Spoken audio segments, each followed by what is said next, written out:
మత్తయి సువార్త 6వ అధ్యాయము 24వ వచనం నుండి 34వ వచనం వరకు కొన్ని వచనాలను చదువుకుని ధ్యానం చేసుకుందాం. ఏ వ్యక్తి ఇద్దరు యజమానులను సేవింపజాలడు. ఇద్దరిలో అతడు ఒకరిని ద్వేషించును, మరి ఒకరిని ప్రేమించును. ఒకరిని నమ్ముకొని మరి ఒకరిని తృణీకరించను. కనుక నీవు ఎన్నడను దైవము ధనమును సేవింపజాలవు. కావున వినుడు, ఏమి తినదమా, ఏమి త్రాగిదమా, ఏమి ధరించదమా అని మీ ప్రాణమును గూర్చి వెతచెందకుడు. మీ ప్రాణము ఆహారము కంటే, మీ దేహము వస్త్రముల కంటే విలువైనవి కావా? క్రీస్తునాథుని యందు ప్రియ సహోదరి సహోదరులారా, ఒక కథోలిక గురువు తన విచారణలో ఉన్న ఒక వృద్ధురాలి గృహానికి వెళ్ళారు. ఆ వృద్ధురాలి గృహాన్ని ఆశీర్వదించడానికి వెళ్ళినప్పుడు ఆ గృహములో తాను 2 పీఠాలను చూశాడు. ఒకటి పెద్ద పీఠము, రెండవది చిన్నది. పెద్ద పీఠము గృహములో ప్రధానమైన స్థానంలో ఉన్నది. చిన్నది గృహములో ఒక మూలన ఉన్నది. వాటిని చూసి గురువు ఆ వృద్ధురాలిని ప్రశ్నించారు, ఎందుకు ఈ 2 పీఠాలను ఏర్పాటు చేసుకున్నావు అని ప్రశ్నించినప్పుడు ఆ స్త్రీ ఈ విధంగా తెలియజేస్తుంది, స్వామి, నేను వృద్ధురాలను అయిపోయాను, ఎప్పుడైనా చనిపోవచ్చు. దేవుడు నా మీద దయదలిచి నన్ను మోక్షంలో చేర్చుకోవాలని ఒక పెద్ద కురువత్తిని వెలిగించి ఈ పెద్ద పీట మీద వెలిగిస్తున్నాను. ఒకవేళ నేను నరకములో ప్రవేశిస్తే సాతానుడు దయదల్చాలని ఆ చిన్న పీట మీద ఒక చిన్న కురువత్తిని వెలిగిస్తున్నాను అని తెలియచేస్తుంది. ప్రియా మిత్రులారా, నేటి సువార్తలో యేసుప్రభు చెబుతున్నాడు, ఏ వ్యక్తి ఇద్దరు యజమానులను సేవించలేడు. ఏ వ్యక్తి దేవుణ్ణి సాతానును సేవించలేడు.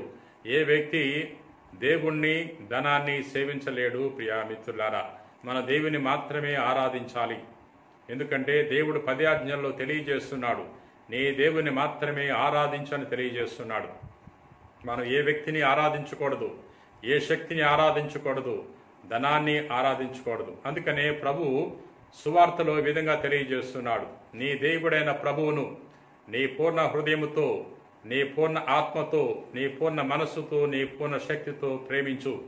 ఇది ప్రధానమైన ఆజ్ఞ అని తెలియజేస్తున్నాడు. మనము దేవుని మాత్రమే ఆరాధించాలి. మన జీవితంలో ఆయనకి మాత్రమే ప్రధానమైన స్థానాన్ని ఇవ్వాలి. ప్రియా సహోదరి సహోదరులారా, నేటి సువార్తలో ప్రభు అంటున్నాడు, మీరు దేని గురించి వెతచెందకవద్దు, దేని గురించి విచారించవద్దు, చింతకు లోనవ్వద్దు అని ప్రభు తెలియజేస్తున్నాడు. ఏమి తినదమా, ఏమి త్రాగిదమా, ఏమి ధరించదమా అని మీరు విచారించవద్దు అంటున్నాడు. ఆకాశ పక్షులను పోషించే దేవుడు నేను పోషించడా? నీవు ఆకాశ పక్షుల కంటే విలువైన వాడు అని ప్రభు అంటున్నాడు. లిల్లీ పుష్పాల కంటే నీ విలువైన వాడవు, ఎదిగే గడ్డి కంటే నీ విలువైన వాడవు.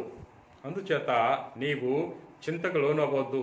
ముందు దేవుని యొక్క రాజ్యాన్ని, నీతిని నువ్వు వెదుకు, అప్పుడు అన్నీ కూడా అనుగ్రహించబడతాయన్న విషయాన్ని ప్రభు తెలియజేస్తున్నాడు. కాబట్టి మనము చింతకు లోను కాకూడదు, ఏ విషయంలో విచారించకూడదు. మనం చేయవలసిందల్లా దేవుణ్ణి ఆరాధించటం, దేవుని విశ్వసించటం, దేవుని మీద ఆధారపడి జీవించినప్పుడు మనకున్న విచారము, చింత తొలగిపోతుంది. ప్రియా మిత్రులారా, ప్రార్థన చేసుకుందాం. ప్రేమ కలిగిన ప్రభువా, దయగిన సర్వేశ్వర, ప్రభువా, నేను స్తుతిస్తున్నాం, మహింపరుస్తున్నాం, గణపరుస్తున్నాం. ఓ గొప్ప దేవుడా, మరొకసారి నీ వాక్యము ద్వారా మాతో మాట్లాడినందుకు వేలాది వందనాలు. ప్రభువా, మొదటి పట్టణములో పౌలు గారికి నీవు తెలియచేసి ఉన్నావు, నా కృప నీకు చాలునని. ప్రభువా, మేము ఎప్పుడు కూడా నీ మీద ఆధారపడి జీవించే వాక్యాన్ని దయచేయండి. నేటి సువార్తలో నీవు తెలియజేసి ఉన్నావు, నీవు దేని గురించి విచారించవద్దు, ముందు దేవుని రాజ్యమును, నీతిని వెదుకు అని తెలియచేసి ఉన్నావు. ప్రభువా, మేము ఎల్లవేళలా నీ రాజ్యం గురించి ధ్యానం చేసే వాక్యాన్ని దయచేయండి. నీ కట్టడల గురించి ధ్యానం చేసుకునే గొప్ప అవకాశం మాకు ప్రసాదించండి. ప్రభువా, ఈ రోజున ఎవరైతే నీ వాక్యాన్ని ఆలకించి ప్రార్థన చేయించున్నారో అటువంటి వారందరినీ కూడా నీకు సమర్పిస్తున్నాం. మమ్మల్ని అందరినీ దీవించండి. మా హృదయాల్లో ఎన్నో కోరికలు ఉన్నాయి. నిశ్చితమైతే మా యొక్క దీనమరను ఆలకించమని వేడుకుంటున్నాం. మా నాథుడైన క్రీస్తు ద్వారా మనవి చేయించున్నాం తండ్రి. ఆమెన్.